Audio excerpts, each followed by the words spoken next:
ఆంధ్రప్రదేశ్ ముఖ్యమంత్రి చంద్రబాబు నాయుడు అధికారిక పర్యటనలో పూతలపట్టు నియోజకవర్గం వెళ్ళారు. అక్కడ నిర్వహించిన సభలో గొడ్డలి పార్టీ అంటూ ఆ పదాన్ని ఆయన ఒక 10-15 సార్లు ఉచ్చరించారు. అంటే విపక్షంలో ఉన్న వైఎస్ఆర్సీపీని నిందించడం కోసం, విమర్శించడం కోసం, ఆ పార్టీ మీద చాలా తీవ్రమైనటువంటి ఆరోపణలు చేసేదానికోసం ఆయన వినియోగించిన పదం గొడ్డలి పార్టీ. విపక్షం వెళ్ళిపోయింది, ప్రతిపక్ష పార్టీ పక్కకు పోయింది, వైఎస్ఆర్సీపీ అన్న పేరు కూడా ఆయన నోటి నుంచి రాలేదు. పూర్తిగా గొడ్డలి పార్టీ అనడానికే ఆయన పరిమితమయ్యారు. ఇది చాలా కీలకమైనటువంటి విషయం. తొలుత సోషల్ మీడియాలో కొంతమంది టీడీపీ అనుకూల సెక్షన్స్ దాన్ని మొదలుపెట్టాయి. ఆ తర్వాత దాన్ని క్రమంగా ఆ పార్టీ అధికార ప్రతినిధులు అందుకున్నారు. క్రమంగా అది టీడీపీ అనుకూల మీడియాలో కనిపించింది. దాన్ని నేరుగా నారా లోకేష్ బహిరంగ సభల్లోనే ప్రస్తావించారు.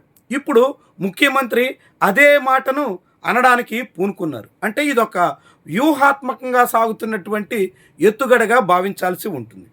ఇలాంటి విషయాల్లో వైఎస్ఆర్సీపీ తగిన ఎత్తుగడలు వేయడంలో చాలా కాలంగా విఫలమవుతుంది. దానికి అనేక ఉదాహరణలు ఉన్నాయి. 2014లో వైఎస్ఆర్సీపీ గెలిస్తే రాష్ట్రమంతా రాయలసీమ రౌడీలు వచ్చేసి భూ కబ్జాలు, దందాలు అన్నింటికీ పాల్పడతారు అనే ఆరోపణ చేశారు. అప్పట్లో కూడా ఆ పార్టీ దాన్ని సమర్థవంతంగా ఎదుర్కోలేకపోయింది. 2024 ఎన్నికల ముంగిట ఏకంగా ల్యాండ్ టైటిలింగ్ యాక్ట్ రీసర్వే కారణంగా భూములన్నీ జగన్మోహన్ రెడ్డి తన పేరుతోనే రాయించేసుకుంటారు అనే దానికి కూడా టీడీపీ నేతలు వెనకాడలేదు. దాన్ని కూడా ఆ పార్టీ సకాలంలో కౌంటర్ చేయడంలో ఫెయిల్ అయింది. అందుకే ఆ పార్టీ చేసినటువంటి తప్పిదాలు కూడా కారణంగా చెప్పొచ్చు.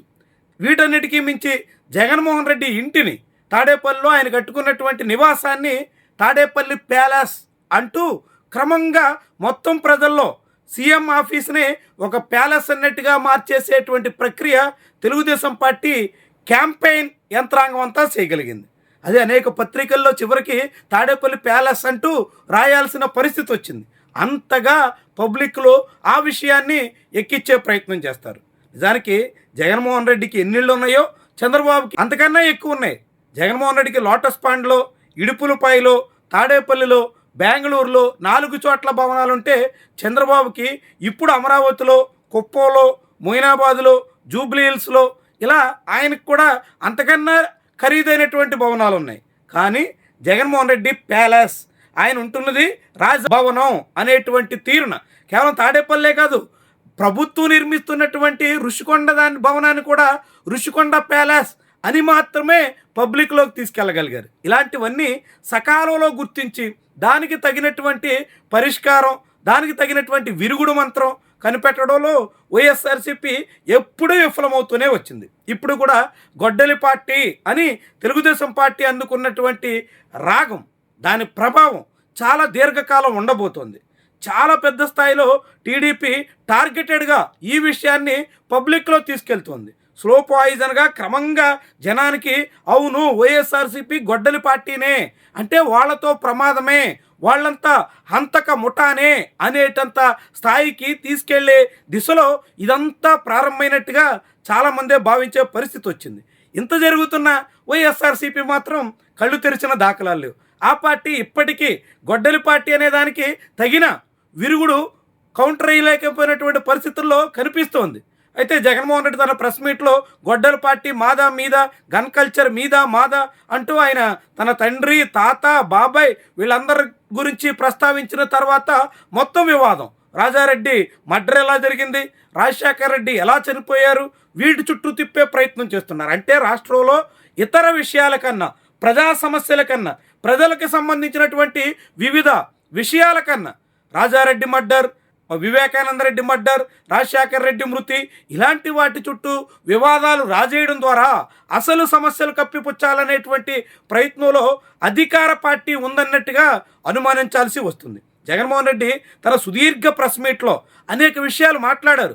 ఆంధ్రప్రదేశ్ ఆర్థిక పరిస్థితి దిగజారిపోతుందని, అప్పులు పెరిగిపోతున్నాయని, అమరావతి పేరుతో అవినీతి లూటీ జరుగుతోందని, ఇలా చాలా రకాలు మాట్లాడినప్పటికీ కూడా వాటన్నింటికన్నా కేవలం రాజారెడ్డి మర్డర్ గురించి, రాజశేఖర్ రెడ్డి మృతి గురించి వీటి చుట్టూనే వివాదం తిప్పాలనేటువంటి ప్రయత్నంలో ఉంటూ గొడ్డలి పార్టీ అనే దాన్ని మరింత ఉధృతం చేసే ప్రయత్నంలో ఉన్నారంటే ఎంత లక్ష్యపూరితంగా సాగుతున్నారో ఇట్టే అర్థమవుతుంది.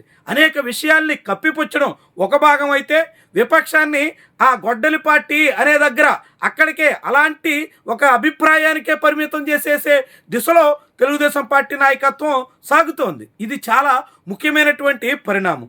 ఉదాహరణకి జగన్మోహన్ రెడ్డి అధికారంలోకి వస్తే రాయలసీమ రౌడీలు రాష్ట్రం అంతా రెచ్చిపోతారు, చాలా కాలం పాటు సాగినటువంటి వ్యవహారం. మరి అంతగా రెచ్చిపోతే 2019 నుంచి 24 మధ్య ఏం జరిగినట్టు? విశాఖలో భూ కబ్జాలు అంతకుముందు టీడీపీ హయాంలో జరిగాయి, ఆ తర్వాత వైఎస్ఆర్సీపీ పాలనలో నడిచాయి, ఇప్పుడు కూటమి ప్రభుత్వంలో కూడా నడుస్తున్నాయి.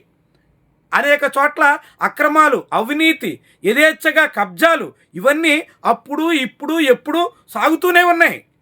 జగన్మోహన్ రెడ్డి ఉన్నప్పుడే జరగలేదు, చంద్రబాబు వచ్చిన తర్వాత ఆగలేదు. అంటే జగన్మోహన్ రెడ్డి వస్తే ఏదో జరిగిపోద్ది, ఏదో అయిపోద్ది అని చెప్పినటువంటి ప్రచారానికి విరుద్ధంగా సాగింది. కానీ జగన్మోహన్ రెడ్డి హయాంలో అంతా రౌడీయుజమే, అంతా దౌర్జన్యమే, అంతా హంతకముఠ సాగించినటువంటి అరాచకమే అనేటువంటి ఒక నెరేషన్ చాలా చాకచక్యంగా బిల్డ్ చేస్తున్నారు.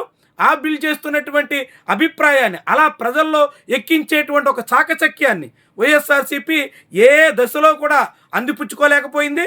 ఇప్పటికే ఆ పార్టీ ఆ విషయంలో పూర్తి బలహీనంగా ఉంటుంది.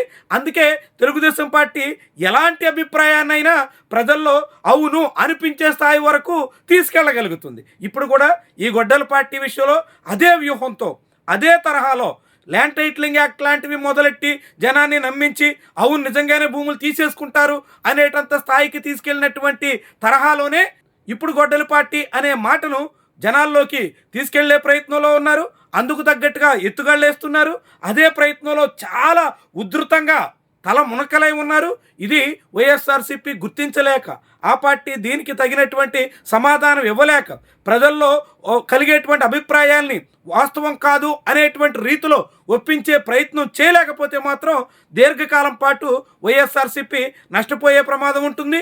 వచ్చే ఎన్నికల్లో ఈ గొడ్డలి పార్టీ, ఈ అరాచకం, హంతకులు ఇలాంటి వ్యవహారమే పెద్ద స్థాయిలో పబ్లిక్లోకి తీసుకెళ్లే ప్రయత్నంలో టీడీపీ ఉంది. తాము చేసినటువంటి ఘనత కన్నా మళ్ళీ జగన్మోహన్ రెడ్డి వస్తే ఏదో నష్టం చేసేస్తారు, ఏదో మొత్తం రాష్ట్రాన్ని దిగజార్చేస్తారు, రాష్ట్రానికి తీరని అన్యాయం చేసేస్తారు అనేటువంటి ఒక నెగిటివ్ నెరేషన్తోనే జనాల్లోకి వెళ్ళే యోచనలో చంద్రబాబు ఉన్నట్టుగా ఇప్పటికే అర్థమవుతుంది. దీనికి వైఎస్ఆర్సీపీ మాత్రం ఏ తరహాలోనూ కూడా సన్నద్ధమైనట్టు కనిపించట్లేదు. దాంతో ఆ పార్టీ తీవ్రంగా నష్టపోయే సూచనలు అయితే ప్రస్తుతానికి ఉన్నాయి. మరి దీన్ని వాళ్ళు గుర్తిస్తారా, గ్రహిస్తారా? మాది గొడ్డలి పార్టీ కాదు అనేటువంటి తరహాలో ఏమైనా తగినటువంటి రీతిలో తన యంత్రాంగాన్ని పబ్లిక్లో ఉంచగలుగుతారా? ఇదంతా జగన్మోహన్ రెడ్డి చేతిలో, వైఎస్ఆర్సీపీ చేతుల్లో ఉంటుంది. ప్రస్తుతానికైతే టీడీపీ వ్యూహం ఫలించే దిశలో అయితే ఉంది. నిజంగా ఫలిస్తుందా, ఫలితం ఎంత ఇస్తుంది, ఇదంతా భవిష్యత్ తేల్చబోతోంది.